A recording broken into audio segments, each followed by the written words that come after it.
പരിശുദ്ധ അമ്മ ജീവനോടെ പ്രത്യക്ഷപ്പെട്ട് ഈ പുണ്യഭൂമിയിൽ കയറി നിൽക്കുവാനുള്ള ഭാഗ്യം തന്നതിനോർത്ത് പരിശുദ്ധ അമ്മയ്ക്കും ദിവ്യകാരുണ്യേശ്വരയ്ക്കും 1000 നന്ദി. എൻ്റെ പേര് സേവ്യർ സുശീല. ഞാൻ തിരുവനന്തപുരം കൊച്ചുപള്ളി എന്ന് പറയുന്ന സ്ഥലത്തു നിന്നാണ് വരുന്നത്. ആദ്യമായി ഞാനിവിടെ വന്ന് ഉടമ്പടി എടുത്തത് 2022-ലാണ്. മേരി ചേച്ചിയാണ് എന്നെ ഇവിടെ കൊണ്ടുവന്ന് ഉടമ്പടി എടുപ്പിച്ചത്. എൻ്റെ പ്രശ്നങ്ങൾ അറിഞ്ഞിട്ട് നീ ഉടമ്പടി എടുക്കുക, ദൈവം നിന്നെ സഹായിക്കുമെന്ന് പറഞ്ഞ് ഇവിടെ കൊണ്ടുവന്ന് ഉടമ്പടി എടുത്ത് മേരി ചേച്ചിയാണ് എന്നെ ഇവിടെ ആദ്യമായിട്ട് ഇവിടെ കൊണ്ടുവന്നത്. മേരി ചേച്ചിയിലൂടെയാണ് ഞാനിവിടെ വരുന്നത്. ആദ്യമായിട്ട് ഞാൻ 5 നിയോഗമാണ് ഉടമ്പടിയിൽ വെച്ചത്. ആദ്യത്തെ നിയോഗം എനിക്ക് സ്വന്തമായ ഒരു ഭവനം വേണമെന്നാണ്. കാരണം 20 വർഷത്തോളം എൻ്റെ അമ്മയുടെ വീട്ടിലാണ് ഞാനും എൻ്റെ കുടുംബമായിരുന്നത്. അവിടെ വളരെ അധികം പ്രയാസവും ബുദ്ധിമുട്ടും വേദനയോടെയാണ് ഞങ്ങൾ കഴിഞ്ഞിരുന്നത്. ഞങ്ങൾ 6 അംഗങ്ങളാണ്. ഞാനും എൻ്റെ ഭർത്താവും എൻ്റെ 4 കുട്ടികളും എല്ലാവരും ഒരു റൂമിലാണ് കഴിഞ്ഞിരുന്നത്.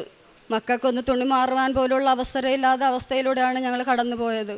പല ആൾക്കാരെയും കണ്ട് പല അപേക്ഷയും കൊടുത്ത് വീടിനുള്ള ലോണ് ചാൻസാക്കി ചോദിച്ചപ്പോൾ ആരും തന്നില്ല. 10-15 അപേക്ഷകളും കൊടുത്ത് കുറേ നാൾ കഴിഞ്ഞ് ചെന്നിറക്കിയപ്പോൾ ഞങ്ങൾക്ക് റേഷൻ കാർഡിൽ പേരില്ല, ഞങ്ങളുടെ അപേക്ഷ കൂടെ കൊടുക്കാൻ പറ്റൂല എന്നൊക്കെ ഉള്ള ഇത് പറഞ്ഞാണ് അവർ ഒഴിവുകൾ പറഞ്ഞത്. അങ്ങനെ എല്ലാ വഴിയും അടഞ്ഞപ്പോഴാണ് ഞാൻ മാതാവിനോട് പ്രാർത്ഥിച്ച്, മാതാവേ എനിക്ക് അമ്മ വഴി എനിക്ക് ഈ കാര്യം എനിക്ക് സാധിച്ചു തരണമേ, ഞാൻ വേറെ ഒന്നും ആഗ്രഹിക്കുന്നില്ല, എനിക്ക് സ്വന്തമായൊരു ഭവനം അത് മാത്രമേ ഉള്ളൂ എൻ്റെ ആഗ്രഹം എന്ന് പറഞ്ഞാണ് ഞാൻ അമ്മയുടെ മുന്നിൽ ഞാൻ വന്ന് പ്രാർത്ഥിച്ചത്.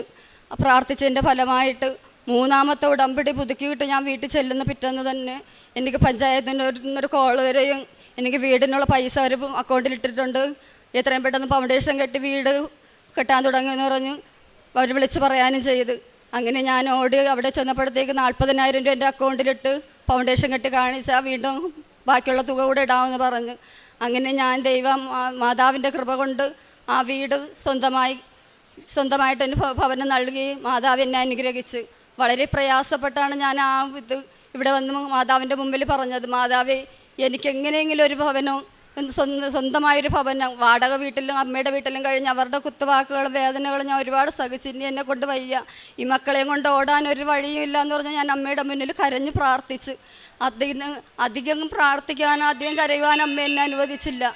അമ്മയുടെ പ്രാർത്ഥനയിലൂടെ ദൈവം എനിക്ക് എത്രയും വളരെ സ്വന്തമായൊരു ഭവനം നൽകി. ഞാൻ അമ്മയോട് ചോദിച്ചത് ഒരു റൂമും ഒരു ഹോളും ഒരു അടുക്കളയെന്നാണ്. അമ്മ എനിക്ക് വലിയ 2 നില വീടാണ് തന്ന അമ്മ എന്നെ അനുഗ്രഹിച്ചത്. ആ അമ്മയ്ക്കും ദിവ്യകാരുണ്യേശ്വരയ്ക്കും ഞാൻ 1000 കോടി നന്ദി അർപ്പിക്കുന്നു. അടുത്തതായിട്ട് ഞാനൊരു ഡിസ്ക് കംപ്ലൈൻ്റ് ആയ വ്യക്തിയാണ്. ഞാൻ മീൻ ചുമക്കാൻ പോകുന്ന ആളാണ്.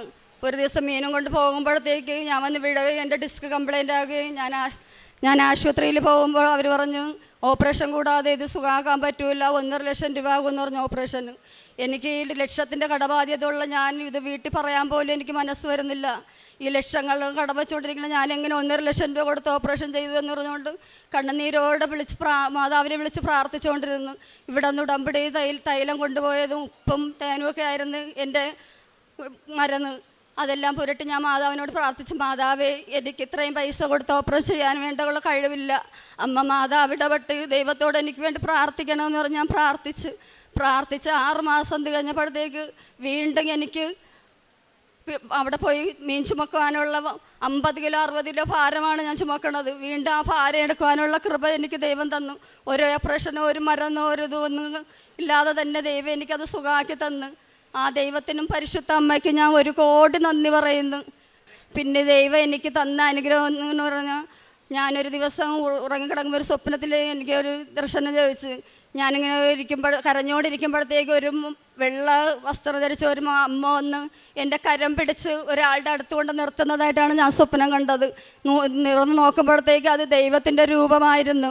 അപ്പോൾ ഞാൻ അമ്മയെ മാതാവെ ഒന്ന് അലറി വിളിച്ചുകൊണ്ട് എഴുന്നേൽപ്പെട്ടപ്പോൾ അവിടെ ആരുമില്ല. അപ്പോഴാണ് എനിക്ക് മനസ്സിലായത് ഞാൻ സ്വപ്നമാണ് കണ്ടതെന്ന് പറഞ്ഞുകൊണ്ട്.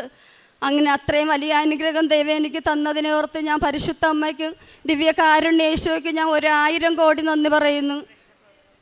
പ്രേക്ഷകപ്രവർത്തനം പത്രം ഇവിടെ നിന്ന് വാങ്ങിച്ച് ഞാൻ എല്ലായിടത്തും കൊണ്ട് കൊടുക്കും, ആശുപത്രികളിലും കൊണ്ട് കൊടുക്കും. പത്രത്തോടൊപ്പം കാശ് രൂപം തേനും ഉപ്പും എല്ലാവർക്കും വിതരണം ചെയ്യും. അങ്ങനെ അവർ ഓരോരുത്തരും ഓരോ പ്രാവശ്യവും പത്രം കൊണ്ട് കൊടുക്കുമ്പോഴത്തേക്ക് അവർ ഈ സാധനങ്ങളാണ് കൂടുതൽ അവർ ചോദിക്കുന്നത്. നീ കൊണ്ട് തന്ന സാധനത്തിലൂടെ ഞങ്ങൾക്ക് ദൈവം ഒരുപാട് അനുഗ്രഹം തന്ന് ഞങ്ങൾക്ക് രോഗസൗഖ്യം തന്ന് വീണ്ടും ഞങ്ങൾക്ക് കാശ് രൂപ ഉപ്പും കൊണ്ട് തരിക എന്ന് പറഞ്ഞുകൊണ്ട് അവർ വീണ്ടും ചോദിച്ച് വാങ്ങിക്കും.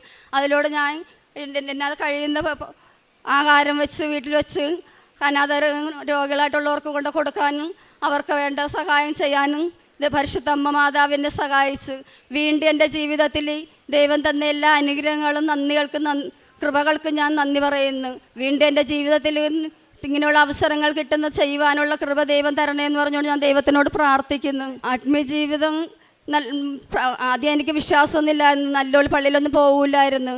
പിന്നീട് ഞാൻ ഇവിടെ ഒന്ന് ഉടമ്പടി എടുത്തതിന് ശേഷമാണ് എനിക്ക് പള്ളിയിൽ പോകാനും പ്രാർത്ഥിക്കാനും കുമ്പസാരിക്കുവാനും മറ്റുള്ളവരുടെ മുഖത്ത് നോക്കുവാനുള്ളതാണ്. ആദ്യമൊക്കെ എനിക്ക് മറ്റുള്ളവരുടെ മുഖത്ത് നോക്കുമ്പോൾ ഈ പള്ളി ദബിവരിലൊന്നും പങ്കെടുക്കാതെ അവരെ മുഖത്തൊക്കെ നോക്കുവാൻ എനിക്ക് ഭയങ്കര ഭയമായിരുന്നു. അവരെന്തരൊക്കെ പറയുകയാണ്. പിന്നെ ഇവിടെ ഒന്ന് ഉടമ്പടി എടുത്തതിന് ശേഷമാണ് എനിക്ക് എല്ലാ ദിവസവും പള്ളിയിൽ പോകാൻ. ഞാൻ മീൻ ചുമക്കാൻ പോയാലും അവിടെ നിന്ന് വന്നുകൊണ്ട് കിട്ടുന്ന സമയമില്ല. ഇപ്പോഴൊക്കെ ദിവ്യബലിയുണ്ട്. ആ ദിവ്യബലിയിൽ ഞാനിന്ന് പങ്കെടുക്കാനും എൻ്റെ മക്കളെ എൻ്റെ കുടുംബത്തിന് എൻ്റെ മക്കൾ അങ്ങനെയായിരുന്നു. ആദ്യമൊക്കെ പള്ളിയിൽ പോകാൻ ഭയങ്കര മടിയായിരുന്നു. പിന്നെ ഞാനിവിടെ ഒന്ന് ഉടമ്പടി എടുത്ത് പ്രാർത്ഥിച്ചതിന് ശേഷം എൻ്റെ മക്കൾക്ക് നല്ല മാറ്റമുണ്ട്. അവരെന്നെ കാണാൻ സന്തോഷത്തോടെയാണ് എല്ലാ ദിവസവും പള്ളിയിൽ പോകുന്നതും. വന്ന് വീട്ടിലായിരുന്നാലും പ്രാർത്ഥന പഠിക്കാൻ എന്നെ സഹായിക്കും. ഞങ്ങൾ കുടുംബത്തോടെ ഇരുന്നാണ് പ്രാർത്ഥന പഠിക്കുന്നത്. എനിക്ക് വായിക്കാനും എഴുതാനും എനിക്ക് അറിഞ്ഞുകൂടാ. ഞാൻ സ്കൂളിൽ പോയിട്ടില്ല. എൻ്റെ പ്രാർത്ഥനയും എൻ്റെ ബൈബിൾ വായനയെല്ലാം എൻ്റെ മക്കളാണ് എൻ്റെ അടുത്തിരുന്ന് ചെയ്യുന്നത്. അവർ പറഞ്ഞു തരുന്നതിലൂടെയാണ് ഞാൻ പഠിക്കുന്നത്. അങ്ങനെയാണ് അമ്മ മാതാവ് എന്നെ സഹായിച്ച് ഇതുവരെ എത്തിച്ച്. ആ നല്ല മാതാവിനും ദിവ്യകാരുണ്യേശ്വരക്ക് ഞാൻ 1000 കോടി നന്ദി പറയുന്നു. ഉന്നതത്തിൽ നിന്ന് കൈനീട്ടി അവിടുന്ന് എന്നെ പിടിച്ചു. പെരുവെള്ളത്തിൽ നിന്ന് അവിടുന്ന് എന്നെ പൊക്കിയെടുത്തു. സങ്കീർത്തനം 18:16 വചനമാണ്. തകർച്ചയുടെ ആഴത്തിൽ നിന്നാണ് രക്ഷിക്കുന്ന ഒരു ദൈവം നമുക്കുള്ളത്.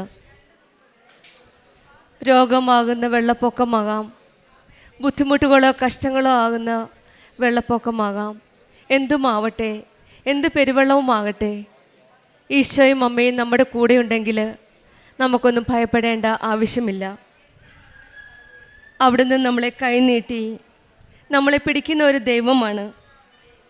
അവിടുന്ന് നമ്മളെ പെരുവെള്ളത്തിൽ നിന്ന് പൊക്കിയെടുക്കുന്ന ഒരു ദൈവമാണ്. ആ ഈശോയുടെയും അമ്മയുടെയും ഒരു വലിയ സാക്ഷ്യമാണ് സുശീല സേവ്യർ എന്ന സഹോദരി നമ്മളോട് ഷെയർ ചെയ്തത്. ഇവിടെ ആദ്യമായിട്ട് വന്നത് ഒരു ചെറിയ ഭവനത്തിന് വേണ്ടിയിട്ടാണ്. ഭവനം ഒരു സ്വപ്നത്തിൽ മാത്രമായിരുന്നു. അച്ഛൻ പലപ്പോഴും നമ്മളോട് പറയാറുണ്ട്, ജോസഫ് അച്ഛൻ, അസാധ്യമെന്ന് കരുതുന്ന കാര്യങ്ങൾ നിങ്ങൾ ഉടമ്പടിയിൽ നിയോഗമായിട്ട് സമർപ്പിക്കുക എന്ന്. അതുപോലെ ഒരു സ്വപ്നമായിരുന്നു ഒരു ഭവനം. ഈ മകള് ഒരിക്കലും പ്രതീക്ഷിച്ചില്ല ഒരു ഭവനം ലഭിക്കുമെന്ന്. കാരണം 20 വർഷത്തോളം പല വാതിലുകളും മുട്ടി വിളിച്ചു. ആർക്കും ഒന്നും സഹായിക്കാൻ പറ്റിയില്ല. പിന്നീടാണ് പരിശുദ്ധമ്മ ജീവനോടെ പ്രത്യക്ഷപ്പെട്ട ഈ ആലയത്തിൻ്റെ ഈ സന്നിധിയിൽ വന്ന് മുട്ടിപ്പായി കരഞ്ഞപ്പോഴാണ് ഈശോയും അമ്മയും ഈ മകളുടെ കരച്ചിൽ കേട്ട് വാതിൽ തുറന്നു കൊടുത്തത്. അങ്ങനെയാണ് ഈ മകൾ പ്രതീക്ഷിച്ചതിലപ്പുറം ഒരു നല്ലൊരു വീട്, ഒരു നല്ലൊരു ഭവനം. ഈ മക്കൾ 20 വർഷത്തോളം 6 മെമ്പേഴ്സായിരുന്നു ഉണ്ടായ കുടുംബത്തിൽ. അവർ വളരെ ബുദ്ധിമുട്ടി. അവസാനം പരിശുദ്ധ അമ്മയുടെ കൃപ കൊണ്ടാണ്, അവർക്കുള്ള മെറിറ്റില്ല, കാരണം പലതും പോയി, സാമ്പത്തിക ബുദ്ധിമുട്ടുകളുണ്ട്. ഈശോയുടെയും അമ്മയുടെയും കൃപ കൊണ്ട് മാത്രമാണ് ഇവർക്ക് ഇന്നൊരു നല്ലൊരു ഭവനം ലഭിച്ചത്. അതും ഉടമ്പടി എടുത്ത ഉടനെ 3-ാം ഉടമ്പടി പുതുക്കിയപ്പോഴേ ഈ മകൾക്ക് അനുഗ്രഹം ലഭിച്ചത്. ഇതാണ് സമയ ചുരുക്കത്തിൻ്റെ അമ്മ. നമ്മൾ ഓരോ കാര്യങ്ങളും ഓരോ പ്രാവശ്യവും വന്ന് ഉടമ്പടി എടുക്കുമ്പോൾ, നിയോഗം വെക്കുമ്പോൾ അമ്മ ഓരോ കാര്യം ശ്രദ്ധിച്ച് ഈശോയുടെ അടുക്കിലേക്ക് കൊണ്ടുപോകുന്ന ഒരമ്മയാണ്. അതുകൊണ്ടാണ് 3-ാമത്തെ പ്രാവശ്യം പുതുക്കിയപ്പോഴേ ഈ മകൾക്ക് ആ ഭവനം തുടങ്ങുവാനും ആ ഭവനത്തിൻ്റെ പണി തീർത്ത് ഇന്നിപ്പോൾ വസിക്കുവാനും സാധിക്കുന്നത്.